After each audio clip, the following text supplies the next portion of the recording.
Doing this morning, friends. Little bit of a late start this morning. 7 daylight. Just finishing up here. There's houses, well, all over. But anyways, didn't want to get started too early. Wake the neighbors up. Monday morning, school kids, so on. Just trying to be respectful. But anyways, god dang it. Goofball. Just piling some brush. Rub it in the back and turn in the front. And like a goofball, every time. Yesterday, Sunday, came up here and I thought that's all I was going to be doing was piling brush.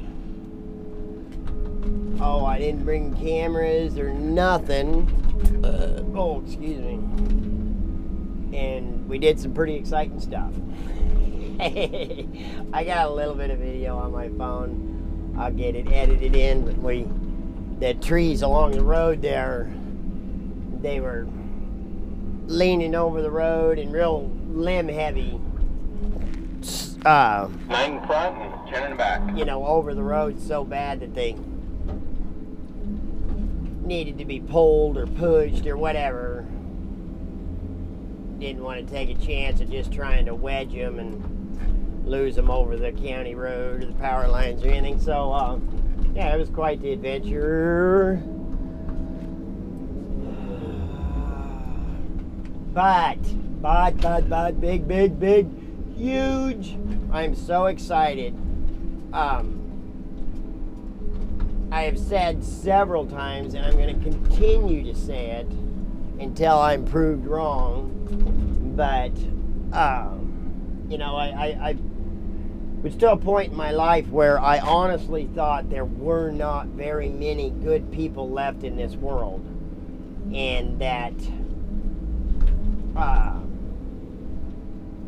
you know, people just, nowadays it just seems like people you don't do things for others just to do them, just because you're a good person and just because it's the right thing to do or whatever.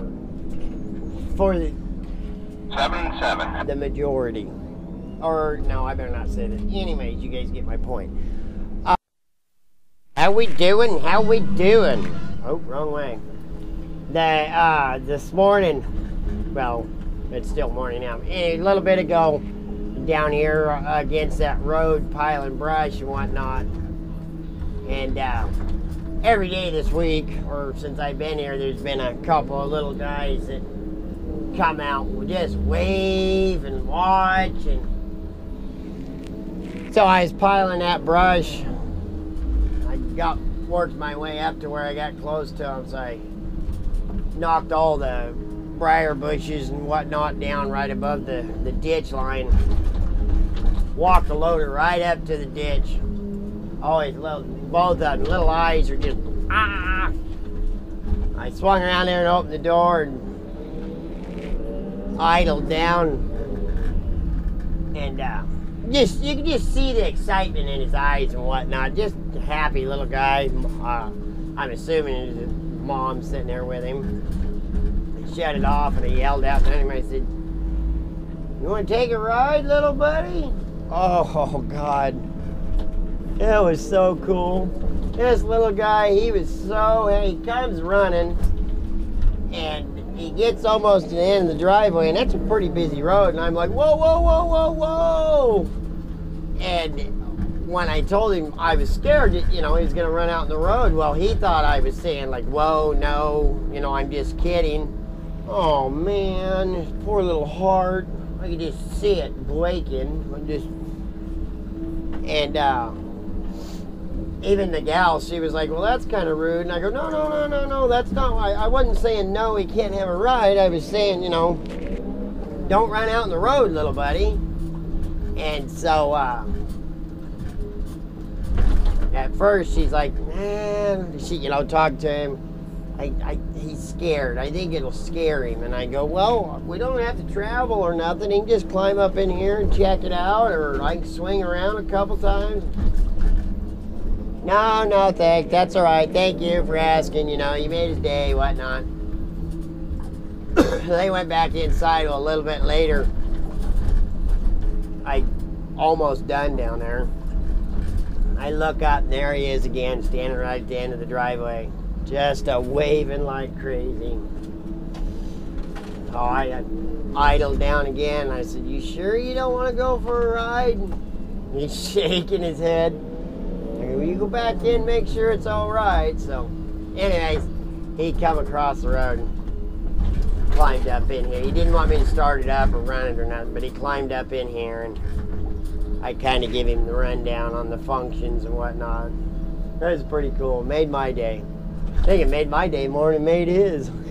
It's pretty cool. Little guy was just excited as heck. It was Sunday morning. Ooh, I didn't even, damn it.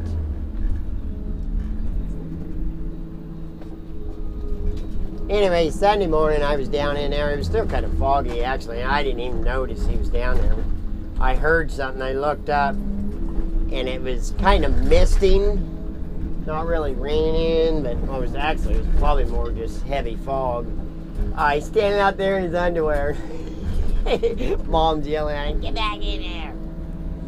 It was pretty cool. Oh yeah, right on. I mean, it really made my day. Heck, you never know, 10 years from now, he may be sitting on a loader somewhere and remember that. Well, maybe not 10 years. Probably, well, by the time he's old enough to log, they'll probably be doing it with hovercrafts.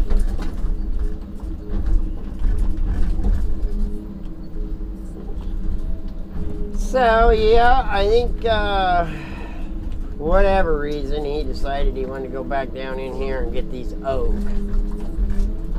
I don't even think anybody around here does anything with oak anymore. They're just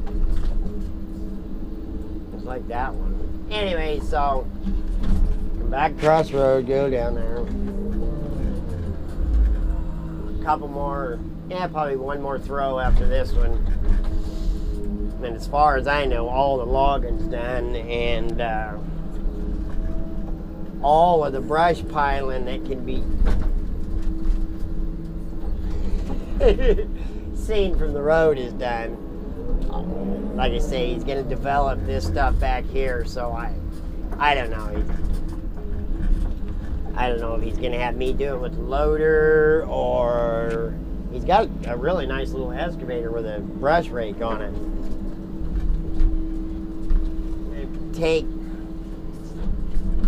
Probably take about the same amount of time it would with the shovel, because it's a short boomed excavator. But I think it would do a lot better job, a lot cleaner, you know, because that brush rake, that's what it's designed for. Either way, don't matter to me as long as I'm working, but I'd much rather be off somewhere shovel logging.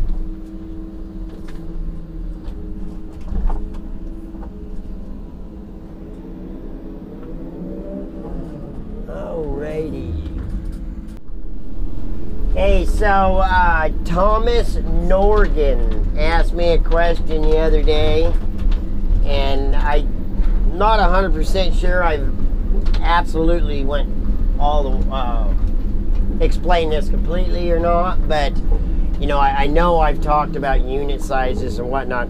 His question was, what is the biggest unit I've ever logged or seen? Well, that's kind of a tricky question, because I think that one was from this morning. There are rules about the size a unit can be. Let me rephrase that. There are rules about how many acres can be clear cut. Does that make more sense? Come on. I suppose I got one little crappy top that's not gonna... God dang it. Anyway, so... I don't know if y'all remember... Some of you may not even have been with us then, but... Actually, I may not have been videoing then. When I worked for Rose, we did that job down at Sutherland. It was what they call a rehab unit. And it was oh,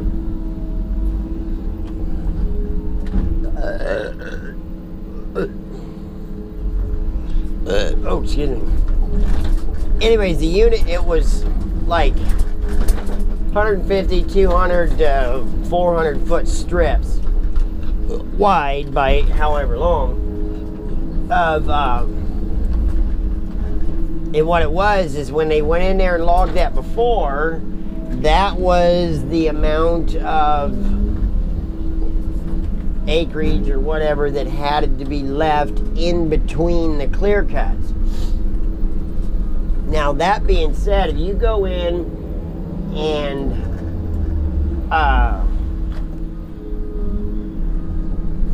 let's say that there's you go get ready to log a unit. Well, there's 3 units around it that are owned by somebody else but have been clear cut. That still affects how much you get to take, because it's the total area, not your total. So anyways, that was the stuff that they had to leave so that the wildlife, birds, habitat, whatnot, you know, had their area. I don't know what you want to call it. Anyways, and so the reprod around it had gotten big enough to be. Take whatever you got there, and then we'll be good up front, Rod.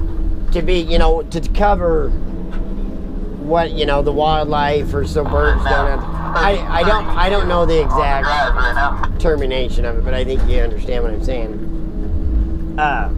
Anyway, so we went in and was logging that stuff out, and then they would replant it. Now, yeah, go ahead. Like 5 minutes, me and you're gonna leave, and we're gonna run over to Benita and look at about 100 load jobs. Me and you are leaving? Run over to 100 load jobs. Okay, 5 minutes, we'll be leaving. Just yell at me when you're ready.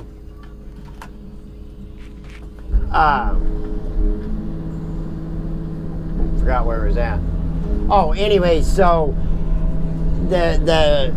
so after we logged it out, then because it was such a mixed bag of everything, I'm assuming it was a natural regrow from the very, very first time it had gotten logged, because it was hemlock, fir, piss fir, oak, you know, and that's why it was called a rehab unit. They wanted to get in there and get that stuff logged out and get it replanted with fir, whatever they were going to put in there. I'm assuming it was fir. So, you know, and there's so many different variables about it. You know, if you have a creek through the middle of it, and you know, you got to leave buffer strips, and what's around, there's just, it's, you know, there's so much that determines it. And I thought I had the right contact information for somebody that could give me the exact acreage that it can, or, you know, can be before that you can take at one time. But it turned out that was not the person I wanted to talk to. I am trying to get that information, and hopefully I will have it before this video comes out. So yeah, there's a lot of variables to it. But to answer your question, the biggest unit I've done was 279 acres, but it had some buffer strips and just some areas that the wood was really, really crappy, and the logging was going to be really, really tough, so it really wasn't worth getting anyways. So they left it, you know, so that they could take more acreage in a different area and it'd be a better grade of timber. So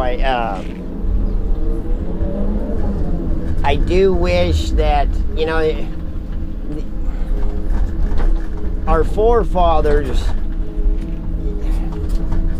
you know, a lot of people say, well, they just went through and raped the land, you know, and blah, blah, blah, blah, blah. And well, they did, yeah. And they're doing it for the same reason we are, for income. But it was the whole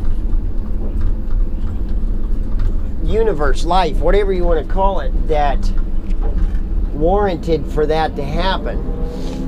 You know, more and more people, more businesses, you know, more wood, more buildings, more, you know. And so that's why they just went through and cut just absolutely everything they could. They, you know, because of a lack of education, they did leave a lot of good wood on the ground. They didn't utilize it and whatnot. So, okay, well, it looks like I gotta go for a ride with this guy. We'll get back to you guys. I'm back. We crossed into Veneta to look at a job right by the lake. Oh my, I mean right by the lake. If it was summertime, you could park your boat. Well, there's a boat landing right there too, or dock. You could park your boat there and work all day and jump right on your boat if you were a boat person. Be a cool job. He got it. He got it. So pretty decent wood. Typical town type scenario. Big wood, little wood, limmy, you know, flat ground, absolutely flat. Be really good logging, easy logging.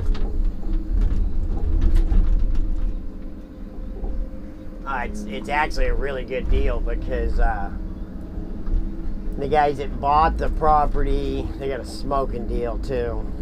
They're gonna make housing plots or whatever you want to call them. So it's just log it, load it. No cleanup, no nothing. No, you don't pile brush, nothing. Just log it, load it out, get paid for it. They do all the cleanup. They're gonna stump it all, everything themselves. So smoking deal.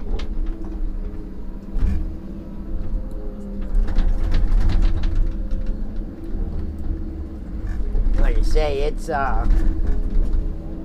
if it was all cut and ready to go, probably in a 12-hour day, could probably get better than a third of it to the landing. So probably less than if it took a week to log it, that's taking too long.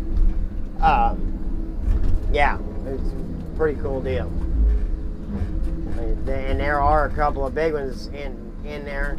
Plus, the guy was telling him they're looking at another piece out here in Notai that is like 140 to 180 year old timber.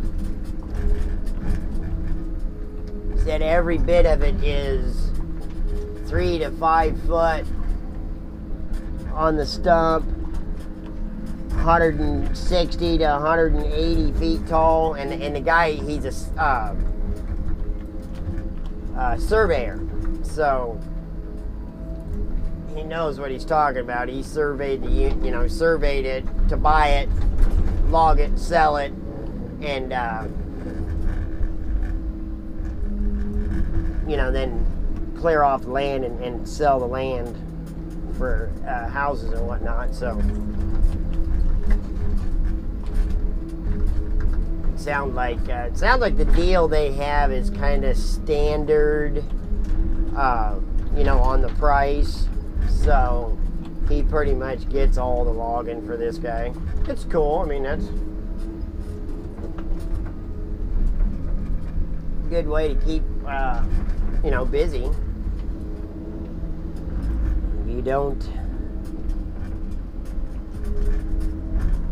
If you don't have a yarder or whatnot to keep you busy on these farms, like deals like this, these farmer patches or whatever. So yeah, it's gonna be a good deal.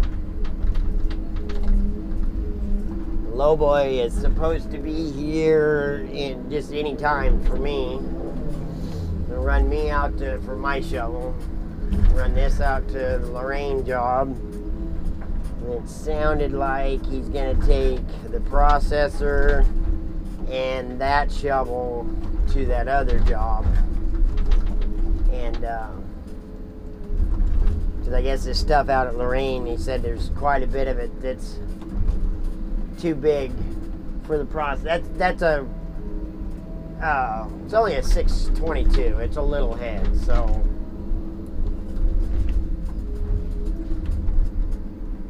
they don't like that stuff that Rose would do with their bigger head and stuff is a lot harder on this machine. Anyway, so plus I guess he asked me if I knew how to run a hot saw, feller buncher. Said he's got a really good deal on a feller buncher. And that job there that we just went and looked at would be a good place to, good spot to put one in. Hey. And good way to make your money back on it in a hurry too. So that might be cool. Oh, it would absolutely be cool.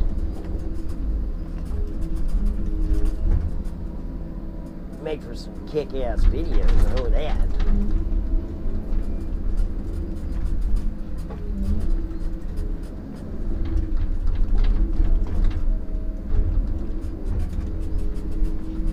One of these days, somebody is going to let me put brush rakes on. It's so much easier, so much faster. I had like a 4, and it wouldn't even have to be, I showed you the way the grapples are set up. It just locks in there. Real easy to do, quick. You wouldn't have to have the on both sides, just one side. Would help tremendously. If it had it on both sides, it'd be freaking awesome. But if it didn't, it's not that big of a deal. Just scoop, scoop, scoop. You think about it, you take your surface is, what are those? 10, 12 inches wide, and you make it 4 feet. Just think how many less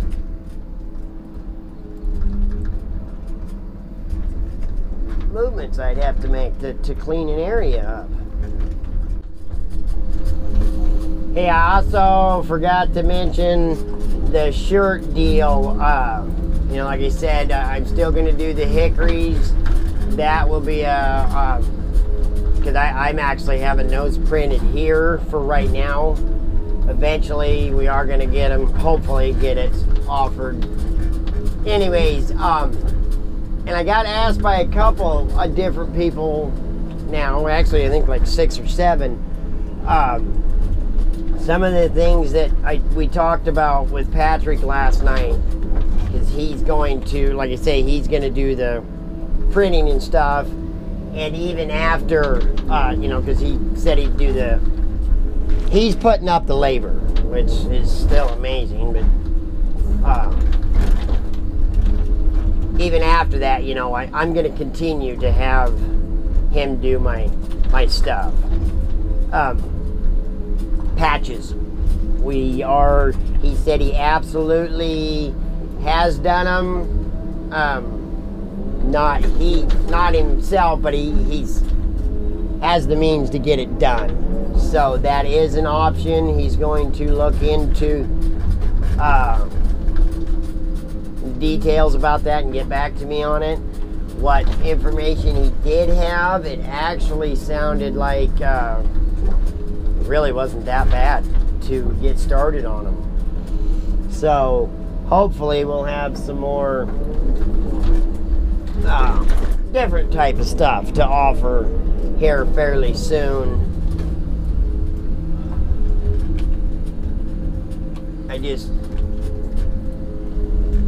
There's a fence right there. They already knocked it down, but I don't want to get my grapples hung up in it. Anyway, so yeah, I think that'd be pretty cool. Get some patches going and more stickers, obviously, hats. Now another thing I wanted to test the waters about. I seen one the other day that was a promotional deal like that. And the reason I think it's really cool is because I use one every day. Is a like day planner thing. Here, have some of these made up with the channel name on them. You know, and like a I don't know if I've ever mentioned on the channel or not, but yeah, I just write down little notes, my hours mainly, but little notes about what happened to the day, weather, how many loads, you know, production, whatnot, who didn't show up, what happened, so on and so forth, because I'm thinking about writing a book. Not right now, it'd be quite a while from now, because I've got, you know, and as each year ends and you have to get a new year, I kept the other ones. And so, you know, I can actually go, I'd have to dig into the box, but if somebody said, you know, what happened on June 19th of, you know, 2001, I could tell them what happened, you know, at work anyways. So, yeah, just give me some feedback on, you know, what you guys would think about having day planners with the name and logo on it, and, you know, other ideas of stuff. I don't, you know, like I say, everybody does t-shirts, everybody does hats. That's why I started with the hoodies the way we did, plus it was cheap.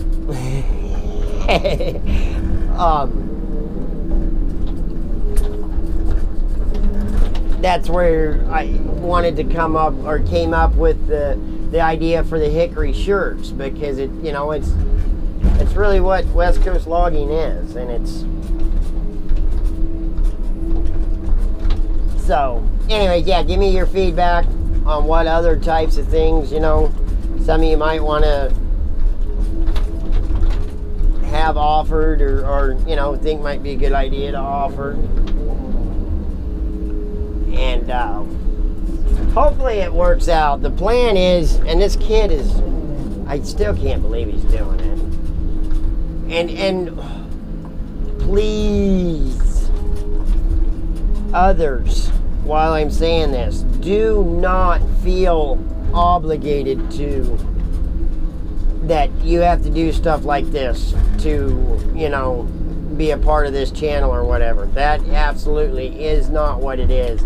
And when he first approached me with it, you know, he said he wanted to put up the money for, you know, the first batch and whatnot to help it get started. You know, I wrote him back and I was like, you know, I thank you very much for the offer, but I don't borrow money for things like that, you know. I don't like to borrow money at all, but, you know, you see what I'm saying? You don't, it's just not right.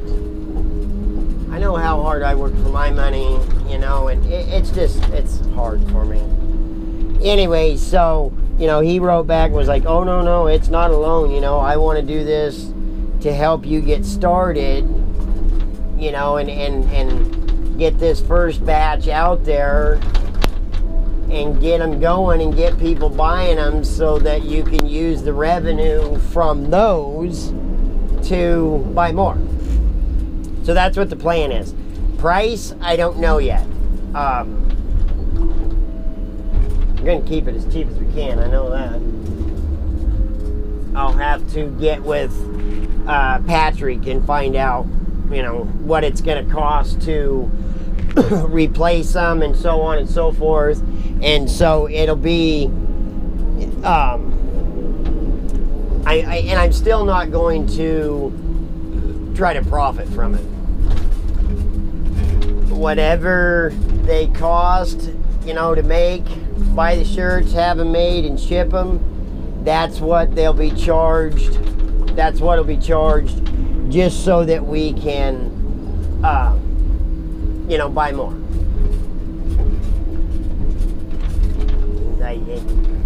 I really wish I was in a situation to where I could just have them made and everybody on the channel got one, because